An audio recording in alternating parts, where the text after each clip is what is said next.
Hello दोस्तों, कैसे हो आप लोग। Welcome back to the channel live life easy. सबको पता है जो रेगुलर जुड़े हुए हैं कि ट्रेनिंग चल रही थी जिसमें लंबे घंटे थे। खैर, सबसे मिलके विदा लेने के बाद आखिरी दिन मेरे देवर का बर्थडे भी था, तो जिस दिन लास्ट डे था उस दिन आके फिर किया हमने बर्थडे अटेंड। और अब फाइनली कल से मैं वापस अपने स्कूल बैक टू पुराने रूटीन कहना चाहिए, पूरी तरीके से हो जाएगा। खैर, छुट्टियों का जो समापन है वो अच्छे फैमिली मोमेंट्स के साथ हुआ, ये अच्छा है। व्लॉग में है संडे रूटीन और रवा डोसा रेसिपी जो मैंने ट्राई की थी। तो चलो वीडियो शुरू करते हैं। हाँ जी, तो ट्रेनिंग हो गई ख़त्म, बर्थडे भी सेलिब्रेट हो गया और मैंने स्कूल भी दोबारा छुट्टी के बाद ज्वाइन कर लिया है। तो वापस बैक टू रूटीन वाला शेड्यूल शुरू हो चुका। ठीक है, अब आज संडे है, लेकिन अभी 1-2 मिनट आपके मैं लूँगी क्योंकि अभी एक क्वेश्चन आया था जो आने वाले अभी ब्लॉग में जो आप आगे देखोगे उसमें फेस योगा का एक सेशन चलेगा। तो वो जो मैंने क्लास ली हुई है ऑनलाइन योगा वाली, कि उसमें कमेंट आया था कि आप वर्क डेज में कैसे उसको कर रहे हो। जब मैं 2 घंटे का वो देख रही हूँ कि 2 घंटे बाद कुछ खाया है, उसके 2 घंटे बाद मैं योगा क्लास अटेंड करूँ, तब ये हो रहा था कि उस टाइम पे टाइम ही नहीं है 45 मिनट निकालने के लिए। इनफैक्ट कई बार मेरी अटेंडेंस मिस हो गई। मैं खुद स्ट्रगल कर रही थी। तो देखो, मेरे पास होता है एक्सरसाइज का टाइम, जस्ट मैं जो स्ट्रेचिंग करती हूँ कि सुबह मैं उठी, नाइटी में रहती हूँ तो नाइटी में ही मैं अपना कर लेती हूँ। ठीक है, अब जो उनकी वाली क्लास है, अगर मैं वो करना चाहूँ तो मेरा जो ड्रीम टाइम है वो भी वही है, उसी टाइम। आपको मोटिवेशन ये दे रही हूँ कि जब ढूंढते हैं तो रास्ता निकल जाता है हर चीज़ का। अब मैं क्या कर रही हूँ कि मैं फ्राइडे में थर्सडे वाला करती हूँ, सैटरडे में फ्राइडे वाला करती हूँ, मतलब एक दिन पीछे चल रहा है मेरा सेशन उनके अकॉर्डिंग। इस तरीके से तो मैं कर रही हूँ क्लास वाला अटेंड। एक तो ये मेन था जो कई बार आया क्वेश्चन कि मैं इसके साथ वर्किंग होने के साथ में एक्सरसाइज का पौना घंटा 1 घंटा कैसे मैनेज कर रही हूँ। अगर वो ना करूँ तो फिर ऑब्वियसली मेरे पास पूरा टाइम नहीं है। कभी खाने की इशू हो जाता है, मैं खाली पेट नहीं हूँ, या फिर कभी टाइम नहीं होता। पहली चीज़ सॉर्ट हो गई। दूसरी, बहुत बार आ रहा है कि जो छोटी छोटी लड़कियों को पीरियड्स आ जाते हैं कि उनको हम इंट्रोड्यूस कैसे करें, और साथ ही अगर जब शुरू हो गया तो उनको हार्ड टू हैंडल वाली सिचुएशन कि कैसे करें। अभी जब मैं यहाँ पर गई थी ट्रेनिंग में, लंबे घंटे थे और मैं अवॉइड करती हूँ पर्सनली पब्लिक प्लेसेस पे वॉशरूम वगैरह यूज़ करना जितना हो सके। अभी पीरियड के टाइम पे अगर आप इतने घंटे चेंज नहीं करो और हैवी फ्लो डेज हैं आपके, है ना, तो उस टाइम के लिए थोड़ा बहुत आपको एक्स्ट्रा प्रोटेक्शन की ज़रूरत होती है। इसके अलावा अगर आपकी बिटिया की बहुत छोटी एज में ये चीज़ शुरू हो जाती है ना, तो जो बच्चे हैं अगर वो नहीं संभाल पा रहे तो स्ट्रेनिंग की दिक्कत या उनके लिए हार्ड टू हैंडल है। मतलब हमारे टाइम में 14-14, 15-15 साल के टाइम पे ये चीज़ें शुरू होती थी। अभी 9-9 साल की लड़कियों को आप खुद बताते हो कि उनको शुरू हो जाता है। थोड़ा बहुत उन्हें आइडिया देना कि बेटा ये एक मेडिकल प्रोसेस है, और जो बॉडी में प्रोसेस है कि भूख लगती है, हम वॉशरूम जाते हैं, पॉटी जाते हैं, ऐसे ही है कि मंथ में एक बार ये भी होता है। इट्स अ मेडिकल प्रोसेस जो हमारी बॉडी में चलता है। थोड़ा सा उसको उसकी लेवल पे आके आप बताते रहो, लेकिन जब फाइनली स्टार्ट हो जाता है ना, तब है कि कुछ इस तरीके का, या तो हम ऐसा जो हमारे टाइम पे तो अवेलेबल नहीं थी, लेकिन अभी बहुत सारी चीज़ें अवेलेबल हैं जो उनको ईजिली ये टाइम निकालने में मदद कर देंगी। तो आई थॉट कि इस तरीके का कोई एक प्रोडक्ट मुझे मिला, तो मैंने सोचा कि आपके साथ मैं शेयर कर दूँ क्विकली। तो चलो पहले वो दिखा देती हूँ। स्टेनिंग हैवी फ्लो या लॉन्ग आर प्रोटेक्शन के लिए आपकी बहुत मदद करेगी एवर ईव की ओवरनाइट पीरियड पैंटी, जो आपको मिलती है बहुत ही अफोर्डेबल रेंज में। ये बेस्ट है छोटी छोटी बच्चियों के लिए जिनको बहुत जल्दी पीरियड स्टार्ट हो जाते हैं, या फिर डिलीवरी के बाद पोस्टपार्टम के लिए, हैवी फ्लो डेज में आपके, या फिर ट्रैवल में जब आपको बार बार पैड बदलने की सुविधा नहीं है। इसको आप अपनी रेगुलर पैंटी की तरह यूज़ कर सकते हैं। जो ब्लू लाइंस हैं इनको आपको फ्रंट की साइड रखना है। कपड़ा छूने में बहुत सॉफ्ट और अच्छा सा है, आपको बिल्कुल भी रैशेस की प्रॉब्लम नहीं होगी। सुपर सॉफ्ट होने के साथ ही आपको देता है 360 लीक प्रूफ शील्ड, जिसके चलते आप 12 आवर्स तक या तो अपना ट्रैवल या फिर पीरियड्स वाली रातें आराम से सुकून से बिता सकते हो। इसके डिस्पोजल के लिए साइड को टीयर कीजिए एंड रैप करके डिस्पोज कर दीजिए, फ्लश नहीं करना है। बात करो एब्जॉर्बेंसी की, तो ये 3 पैड के बराबर अकेला एब्जॉर्ब करता है, जिससे आपको मिलती है लगभग 12 घंटे की नॉन स्टॉप प्रोटेक्शन। अगर एवर ईव की ओवरनाइट पीरियड पैंटी को अपने लिए या अपनी लाडली बिटिया के लिए आप खरीदना चाहो तो लिंक डिस्क्रिप्शन में है, चेक कर लेना।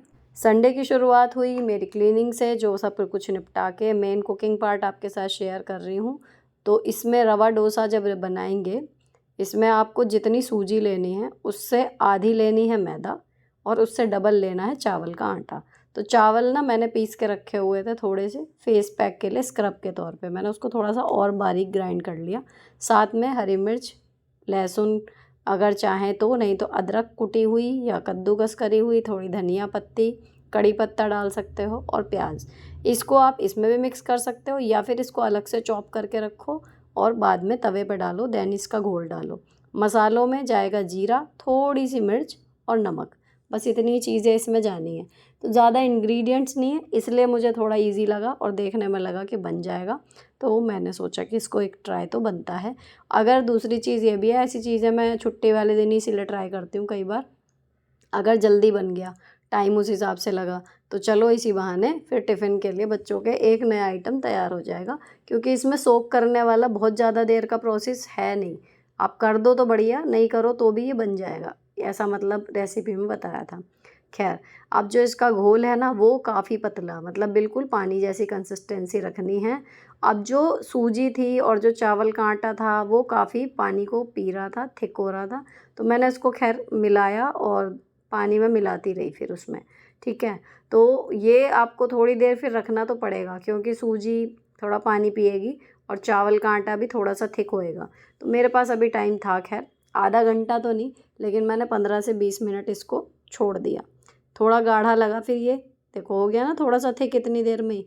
तो इसमें और पानी मिला के इसको पतला करेंगे, इतना गाढ़ा नहीं चाहिए।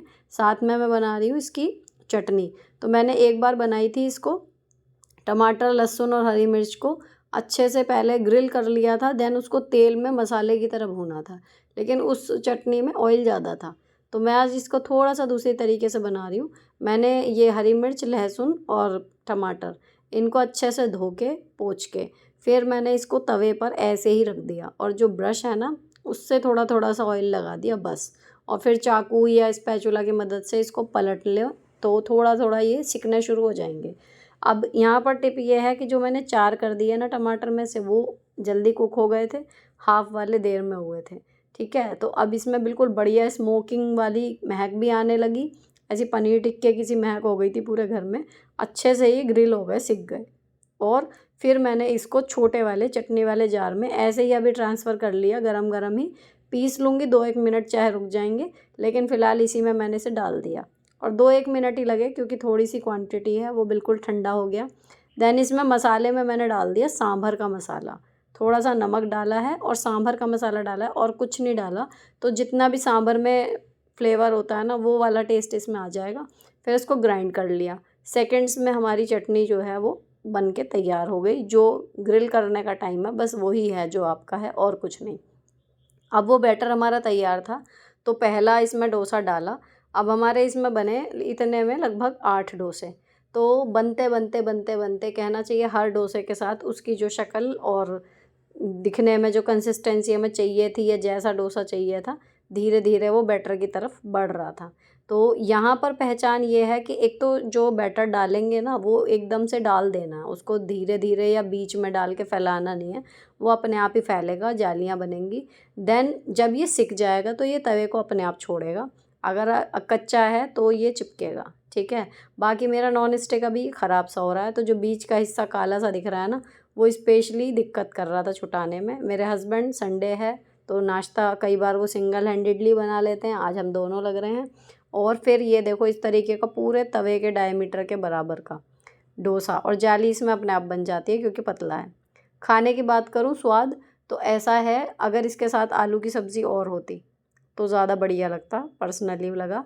चटनी के साथ काम हो गया, लेकिन हाँ आलू की सब्ज़ी और होती तो ज़्यादा मज़ा आता। खैर एक नई रेसिपी एक्सप्लोर हो गई, हालांकि जो इसमें टाइम लग रहा है उसके अकॉर्डिंग ही टिफ़िन के लायक नहीं है, लेकिन हाँ 1 घंटा लगा इतनी देर ये सारी चीज़ें बनने में।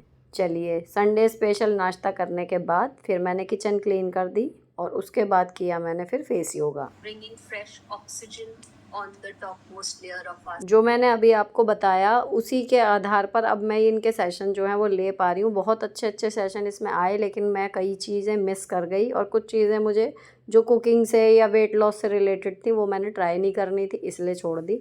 लेकिन एक संडे में डांस विद त्रिशाला करके होता है, उसमें जुम्बा क्लास होती हैं, वो अच्छा है। और दूसरा ये जो फेस योगा था ये तो सही से मैंने आज फर्स्ट टाइम ही तरीके से ट्राई करा है, ये देखते हैं क्या है। तो इसमें आपके फेस और नेक से अराउंड एरिया के लिए काफ़ी सारी चीज़ें जो हैं वो बताती जा रही थी एंड आई जस्ट केक करते जाते हैं। तो बात ये है कि कुछ भी ना करो, हमेशा मैं यही बोलती हूँ, उससे बेटर जो हो सके वो कर लो। 0 से 0.01 हमेशा बेटर होता है, ठीक। तो यहाँ पर इनके बताए के अनुसार मैं ज़्यादातर चीज़ें करती जा रही हूँ। पूरे फेस को इन्होंने 3 जोन में लगभग बाँटा, 3 भी नहीं कहना चाहिए, 4, है ना। इसमें जो जॉ लाइन वाला है ये सबसे पहला है, तो जो मैं आपको वर्बली यहाँ पर बता सकती हूँ, आपको अपनी हथेली के निचले हिस्से से, जिससे मैं प्रेस कर रही हूँ ना, उससे प्रेस करते हुए जाना है। अब बीच वाला जो हिस्सा है उसको इसी तरीके से प्रेस करेंगे अपवर्ड मोशन में, लेकिन आपको अपने लिप्स पर या चिन पे हाथ रख के उस स्किन को पकड़ के रखना है ना। और बाकी का फेस का जो स्किन है वो ऊपर की तरफ आप इसको पुल करोगे।